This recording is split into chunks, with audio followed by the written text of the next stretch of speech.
सिंध में नया बल्दियाती कानून पीपल्स पार्टी की हुकूमत के लिए एक चैलेंज बन गया है। 11 दिसंबर को सिंध में बल्दियाती निज़ाम का नया कानून मंजूर होने के बाद सूबे की तमाम अपोजिशन जमातें सरापा एहतजाज हैं, जहां एक तरफ गुज़िश्ता 27 दिनों से जमात इस्लामी सिंध असेंबली के बाहर इस कानून के खिलाफ धरना दिए बैठी है, तो दूसरी तरफ आज MQM की क़यादत में मुजाहिरीन चारा फैसल से मार्च करते हुए वज़ीर आला हाउस के बाहर पहुंचे, धरना दिया। उस वक्त MQM की क़यादत कारकुनान के साथ मौजूद थी, जिसके कुछ देर बाद हंगामा आराई देखने में आई। पुलिस ने मुजाहिरीन को मुंतशिर करने के लिए लाठीचार्ज किया, शेलिंग की गई। MQM के MPA सदाकत हुसैन समेत कई कारकुनान जख्मी हुए, उनकी गिरफ्तारी अमल में भी आई। ये फुटेज भी सामने आई जिसमें देखा जा सकता है कि MQM के MPA सदाकत हुसैन को पुलिस घसीटते हुए ले जा रही है, जबकि एक खातून कारकुन की बेहोश होने की खबरें भी सामने आई। और इस पूरे अमल के बाद कारकुनान मुंतशिर हुए। फिर MQM के कन्वीनर खालिद मकबूल सिद्दीकी ने प्रेस क्लब के बाहर मीडिया से बात करते हुए आसिफ जरदारी को पैगाम दिया कि अपने वज़ीर आला को नहीं संभाला तो बिलावल हाउस भी इसी शहर में है, हम लड़ना नहीं चाहते लेकिन हम लड़ना जानते हैं। उन्होंने वज़ीर आज़म को भी पैगाम दिया। आज महाजरों की गैरत को ललकारा गया है। कराची की महाजर माँ बहनों बेटियों को गैर मुकामी पुलिस ने आज जिस तरह का सलूक किया है, हमारी गैरत पर सवाल है। और वो तमाम बेगैरत है जो इसको भी सियासी चश्मे की नजर से देखते हैं। MPA सदाकत के साथ जो कुछ इस सड़क पे किया गया है उसका हिसाब लिया जाएगा।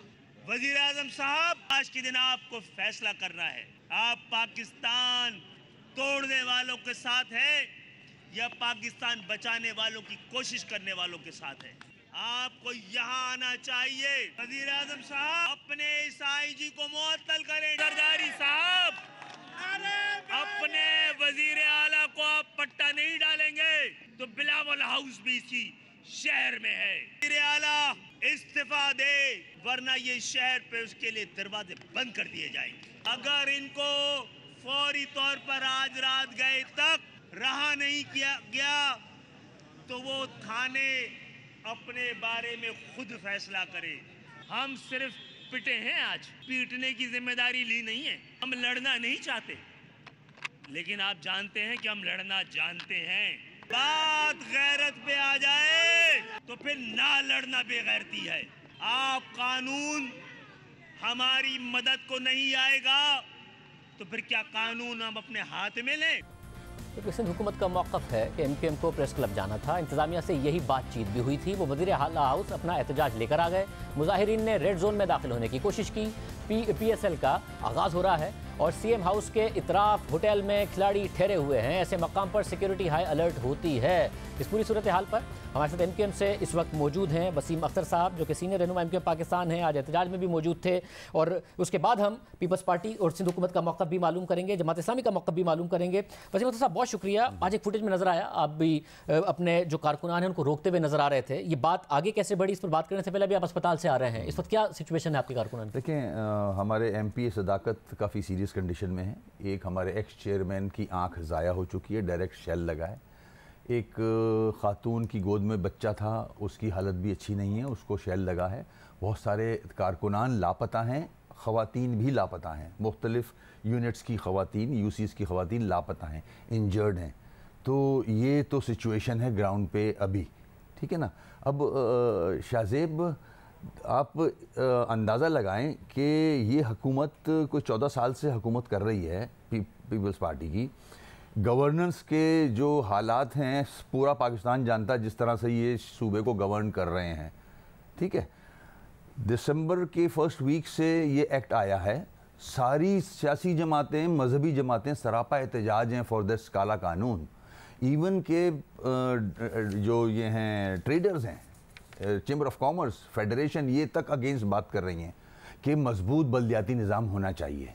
ठीक है, तो उससे जब आपके एहतजाज पर आए हम, क्योंकि ये जो कानून के मंदरजात पे बात करने से पहले यही पीपल्स पार्टी कह रही है कि जो एहतजाज कर रहा है उसको एहतजाज करने दे रहे हैं। 27 दिन से जमात इस्लामी सिंध असेंबली के बाहर एहतजाज कर रही है। वो कह रहे हैं हमने उनको तो कुछ नहीं कहा। वो कह रहे आपने आज कमिटमेंट तोड़ी, उस कमिटमेंट तोड़ने की वजह से आपको जाना प्रेस क्लब था, आप इस तरफ आ गए। PSL के खिलाड़ी ठहरे हुए हैं, जिसकी वजह से सुने जिस तरह से तबाह किया है सिंध को, कराची को, जिस तरह से रेवेन्यू जो यहाँ से जनरेट होता है उसको, उसकी करप्शन। आप रेड जोन में बैठ के करप्शन कर रहे हो, हम रेड जोन में नहीं आ सकते।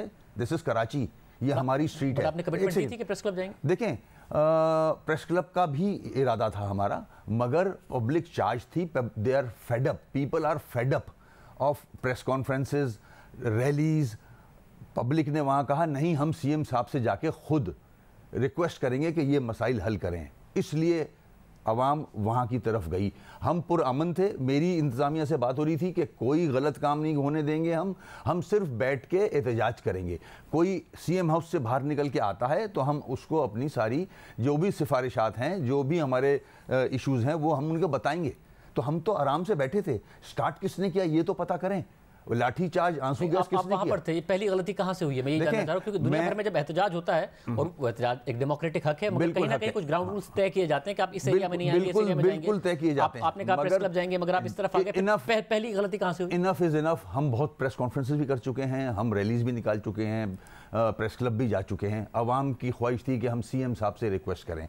मेरी जो बात हुई एडमिनिस्ट्रेशन से, उनसे मैंने कहा कि आप फिक्र ना करें, हम मोवेंपिक होटल से लेफ्ट टर्न कर रहे हैं, हम यहाँ बैठेंगे, ठीक है। कुछ ख़वातीन आगे चली गईं। उसके बाद मुर्तज़ा वहाब फ़ोन पे थे इजहार साहब से और आमिर खान साहब से। हम एक गली के अंदर डिस्कशन कर रहे थे मुर्तज़ा वहाब से। मुर्तज़ा वहाब कह रहे थे कि हम अगर गेट तक आ जाएं, तो हमने उनको कहा ठीक है आप आ जाएं, हम अपने जो भी डिमांड्स हैं आपके सामने रखेंगे, कोई यकीन दहानी कराएं। ये डिस्कशन चल रहा था कि मेन रोड पे शेलिंग और डंडा और पथराव शुरू हो गया।